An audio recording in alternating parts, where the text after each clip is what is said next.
Welcome to the deep dive.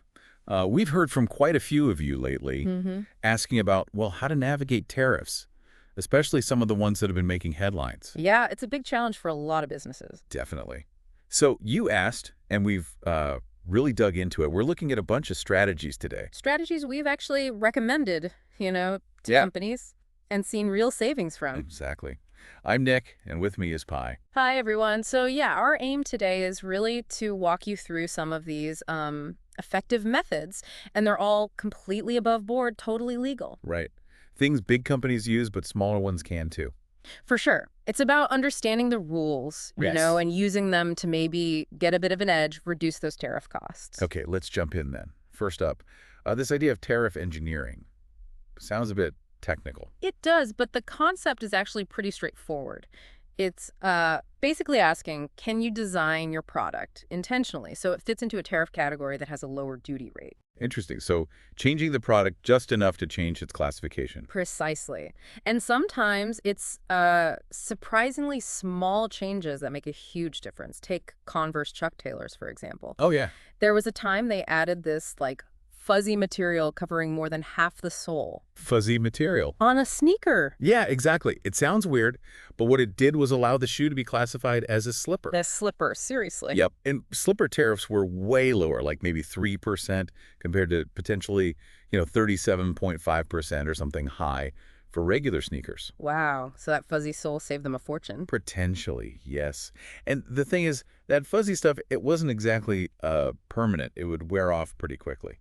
Ah, so it served its purpose for customs and then gone. Clever. It's about knowing the specific criteria in the harmonized tariff schedule. Another one, Columbia Sportswear. Okay. They reportedly added these little pockets, kind of non-functional really, near the waist on some women's tops. Why would they do that? Because apparently certain women's blouses with features like pockets below the waist or maybe a ribbed waistband or drawstring qualified for a lower duty rate. We're talking maybe under 16% versus potentially over 26% for similar tops without those features. Just for adding a tiny pocket that doesn't even do anything. Seems that way. Again, it's about meeting the specific classification requirements. That's incredible. It Yeah. really shows you need to get into the nitty-gritty of these codes. Absolutely. And like you said before, these aren't obscure loopholes. These are things major brands do. They have people who specialize in this. Right. It's a legal strategy. Totally legal, just using the rules as written. Okay, so that's designing the product itself. What about how the tariffs are actually calculated? Let's talk about the first sale rule. Ah, yes. The first sale rule. This one can be really powerful, especially if you have middlemen in your supply chain. How does it work? Normally, tariffs are based on the price you pay when it enters the U.S. Right. Usually, yes, the declared value. But the first sale rule allows you, under specific conditions, to base the tariff calculation on an earlier sale price. Typically the price the original factory charged the middleman, not the higher price the middleman charged you, the importer. Okay, let's make that concrete. Say I import something, I buy it from my supplier for $20. Tariff is 25%, so that's, what, $5 in duty? Right, $5 tariff based on your $20 purchase price. That's scenario one, the standard way. Okay. Now, scenario two, using first sale. Let's say your supplier agrees to handle the import using DDP delivered duty paid terms. Okay, DDP. And importantly, they act as the importer of record. Now, let's say their cost, the price they paid the original factory, was only $10. Oh, Under the first sale rule, if you structure it correctly, the 25% tariff could potentially be applied to that first sale price of $10. so the tariff would only be $2.50. Exactly. $2.50 instead of $5. That's literally cutting the tariff in half. They can be, yeah. The savings can be huge. Mhm. 50% in that example. Wow. But what's the catch? Seems too good to be true. Does customs push back on this? Well, it's not automatic. There are strict requirements. Your supplier has to agree to that DDP setup and take on the importer responsibilities. Right. And crucially, you need a very clear documented paper trail. You have to be able to prove that bona fide first sale transaction between the manufacturer and the middleman. Customs might audit this. So paperwork is key. Absolutely essential. But if you can meet the conditions, it's a perfectly legitimate way to significantly lower your dutiable value. It's about understanding the true cost structure further up the chain. Okay, makes sense. So we've engineered the product, we've optimized the valuation. What if you've already paid the tariffs? Is there any way to get that money back? Yeah. Duty drawback sounds like it might be relevant here. That's exactly what duty drawback is for. It's essentially a refund. You can get back up to 99% of the duties you paid on imported goods. 99%. Okay. But the condition is that those goods have to be later exported out of the U.S., or in some cases destroyed. Right. So if you import something and then sell it overseas later. Correct. Let's say you import, I don't know, 10,000 water bottles from China. Cost is $20,000, and you pay maybe $5,000 in tariffs. Okay. Then later on, you ship 2,000 of those bottles to a customer in Canada. Right. You could potentially file a duty drawback claim on those 2,000 exported bottles and get back up to 99% of the $1,000 tariff attributable to them, so up to $990 back. So almost the entire tariff for the exported portion. Mm-hmm. That's significant if you do a lot of re-exporting. It definitely adds up. What's involved? I imagine more paperwork. You mentioned earlier our listeners sometimes struggle with the complexity. Yeah, it does require meticulous records. You need your import documents, proof of the export shipping records, invoices, and you have to file specific official forms. It's an administrative process, no doubt. But, for businesses that regularly ship imported goods back out internationally, the refunds can really justify the effort. Basically, anytime you export something you previously imported, you should at least check if drawback applies. Good point. Worth investigating for sure. Okay, let's shift gears a bit. What about changing the country of origin? That sounds like a bigger, more structural change. It can be, yes. It's definitely more of a strategic supply chain decision. The idea is simple. Tariffs are based on where a product is considered to originate from. Right, the made-in label. Exactly. And if you can legally change the country of origin to one that has a more favorable trade agreement with the U.S., you might face lower tariffs or maybe even zero tariffs. How do you legally change the country of origin? Isn't it just where the parts came from? Not necessarily. It's based on a concept called substantial transformation. Substantial transformation, okay. This means the product has to undergo a fundamental change in the new country, a change in its name, character, or use. It's not just simple assembly sometimes, it has to be significant. Can you give an example? Sure. Imagine you import various components for, say, LED desk lamps from China, which might have high tariffs. But then you ship those components to Mexico.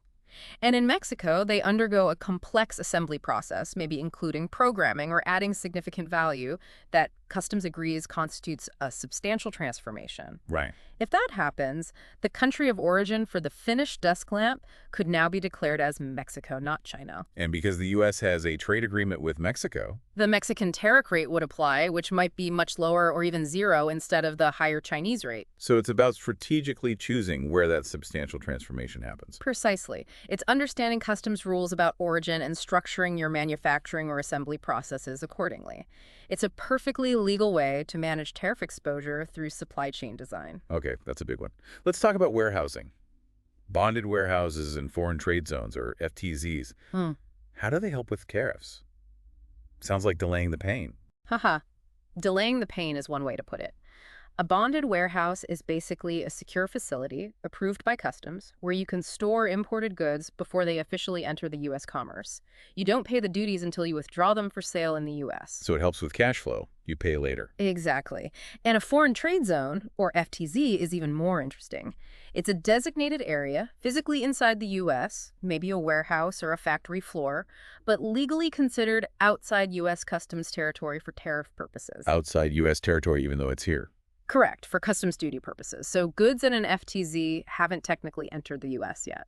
So similar benefit to bonded warehouses, tariff deferral. Yes, deferral is a key benefit for both, but there's more. If you bring goods into a bonded warehouse or an FTZ and then you re-export them directly from there to another country, you might avoid the U.S. tariffs altogether. Exactly. Since they never technically entered U.S. commerce, no U.S. duty may be owed. Great for distribution hubs. Okay, that's useful. What about manipulating the tariff rate itself inside an FTZ? You mentioned assembly earlier. Yes, that's another powerful aspect of FTZs. You can perform manufacturing or assembly within the zone. And when the finished product leaves the FTZ to enter the U.S. market, you generally have a choice. A choice. You can often choose to pay duty either on the rate of the original imported components or on the rate of the finished product that's leaving the zone. Why would that matter? Well, sometimes the tariff rate on finished goods is lower than the rates on the individual parts needed to make them. Think bicycles. Maybe imported bike parts have, say, a 12% tariff. Okay. But fully assembled bicycles might only have a 5% tariff. Right. If you assemble those parts into bikes inside the FTZ, when the finished bikes leave the zone to be sold in the US, you could elect to pay the lower 5% duty rate applicable to the finished bikes. Instead of the 12% on the parts. That's clever. Mhm. Incentivizes assembly here, too. It can, yes. It's called tariff inversion, and it's a key benefit of operating in an FTZ for manufacturers. Okay, very interesting. Now, something called the unbundling strategy. This sounds like it's about paperwork again, how you write up the invoice. That's essentially it. The value you declared at customs for tariff calculation, the dutiable value, shouldn't necessarily be the entire invoice price you paid, How so? because that total price might include costs for things that aren't actually subject to duty. Mm. Think about separate charges for design work, software development, R&D conducted outside the product's manufacture, maybe even international freight costs in some cases. Okay, so things beyond the physical good itself. Exactly. And unbundling means you work with your supplier to clearly and separately itemize these non-dutiable costs on the commercial invoice and in your contracts. So you break it down. Right. Let's say you buy a smart speaker for $100, but maybe $10 of that was for the software license loaded onto it, and another $10 was specifically for the R&D that happened earlier. Okay. If you can properly document and unbundle those costs, you might be able to declare a dutiable value of only $80 the cost of the physical hardware. And the tariff would only apply to the $80, not the full $100. Correct. Which could mean, in that simple example, a 20% reduction in the dutiable value and thus the tariff paid. Just by being more specific on the invoice. Essentially, yes. It's about accurate declaration based on customs rules. You're not paying duty on non-dutiable charges.